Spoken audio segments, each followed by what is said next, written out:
समय समय पर वायरसेस खुद को विकसित करते आ रहे हैं, इसीलिए खुद को जिंदा रखने के लिए ये मवेशी या मानव शरीर का सहारा लेते हैं। जब भी कोई इंसेक्ट या कोई मॉस्किटो हमारी स्किन को काटता है तो तुरंत हमारा इम्यून सिस्टम हरकत में आ जाता है। नमस्कार दोस्तों, आइए जानते हैं SARS-CoV-2 के बारे में और साथ ही समझते हैं वायरसेस को।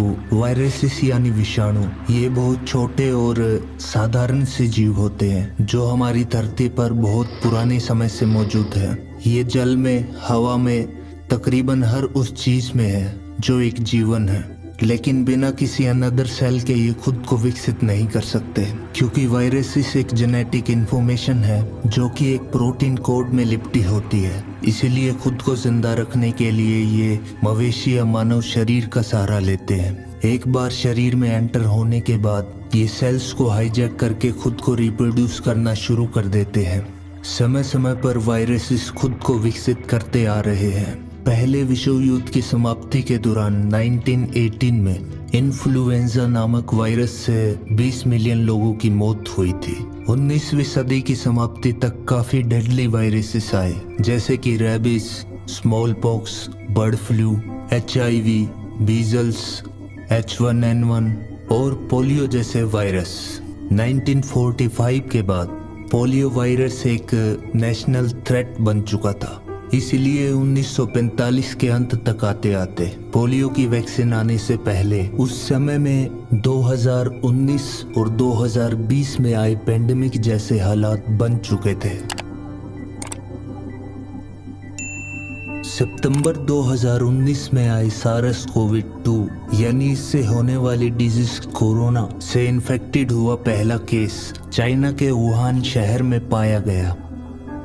SARS-CoV-2 दिखने में अंडाकार, लेकिन बनावट के हिसाब से इसकी पहली परत DNA जैसी दिखने वाली जेनेटिक इंफॉर्मेशन होती है और दूसरी परत प्रोटीन कोड से लिपटी होती है और तीसरी परत तरल चिपचिपे लिफाफे से ढकी होती है और इसकी चौथी परत स्पाइक प्रोटीन से लिपटी होती है। आइए बारीकी से जानते हैं SARS-CoV-2 बॉडी में एंटर होने के बाद किस तरह से मानव शरीर को बीमार बनाता है। ये वायरस सांस के जरिए मानव शरीर में आता है और हमारे थ्रोट के रिसेप्टर में चिप जाता है। फिर ये अपनी चौथी परत स्पाइक प्रोटीन को की तरह इस्तेमाल करके हमारी स्वस्थ सेल मेम्ब्रेन के भीतरी हिस्से में पहुंच जाता है। फिर ये अपने RNA को रिलीज करके हमारी सेल्स पे लगे राइबोसोम्स को भेजता है। राइबोसोम्स RNA की जेनेटिक इंफॉर्मेशन से वायरस के वायरल प्रोटीन की कॉपी बनाना शुरू कर देते हैं। फिर ये वायरल रॉ मटेरियल इन्फेक्शन के रूप में हमारी पूरी सेल में फैल जाता है। 48 घंटे बीतने के बाद ये एक वायरस हमारी सेल के अंदर अपनी 10,000 कॉपियां बना लेता है। फिर वायरस अपने last deadly weapon second protein से सेल की सतह को कमजोर बना देता है और दबाव के कारण हमारी सेल कोलैप्स कर जाती है और ढेरों वायरस अपनी दूसरी कॉपियां बनाना शुरू कर देते हैं। पर जैसे ही ये वायरस मानव शरीर में फैलने लगता है तो हमारा इम्यून सिस्टम तुरंत हरकत में आकर इस वायरस को डिस्ट्रॉय करना शुरू कर देता है। आइए जानते हैं हमारा इम्यून सिस्टम किसी वायरस को ढूंढने से लेकर उसे डिस्ट्रॉय करने तक कैसे काम करता है। दरअसल हमारा इम्यून सिस्टम हमारी बॉडी के लिए एक सेफ गार्ड की तरह काम करता है।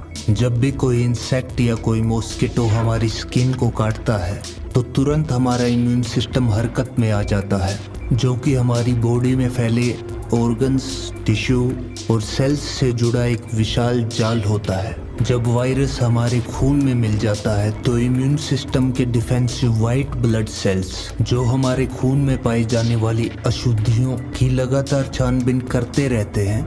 ये वाइट ब्लड सेल्स हमारे खून में पैथोजेंस के सरफेस को ट्रेस करते हैं और हमारे इम्यून सिस्टम को वायरस की लोकेशन भेज देते हैं। फिर इम्यून सिस्टम की पहली एंटीबॉडी फैगोसाइट्स लोकेशन पर पहुंचकर वायरस को अपने भीतर कंज्यूम करने के बाद इसकी इंफॉर्मेशन व्हाइट ब्लड सेल के दूसरे सेलुलर ग्रुप लिम्फोसाइट्स को भेज देती है। फिर लिम्फोसाइट की टी सेल हमारे इन्फेक्टेड बॉडी पार्ट्स को सर्च करके बी सेल को एंटीबॉडीज बनाने का सिग्नल दे देती है। हर एक एंटीजन की यूनिक की होती है जो वायरस के स्पाइक को लॉक कर देती है, जिससे वायरस खुद को रिप्रोड्यूस नहीं कर सकता और हमारा इम्यून सिस्टम इस वायरस को डिस्ट्रॉय करना शुरू कर देता है।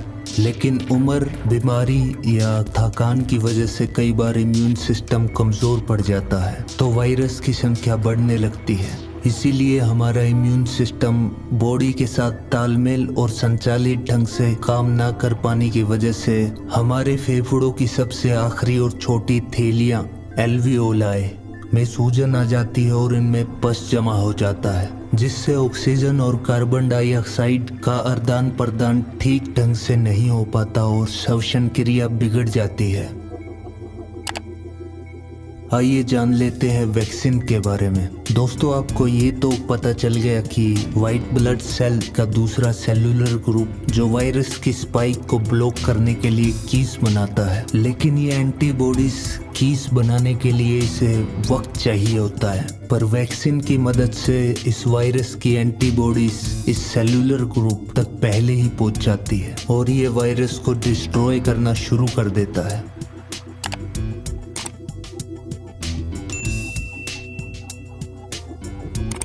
दोस्तों, वीडियो देखने के लिए आपका धन्यवाद। मिलते हैं अगली वीडियो में।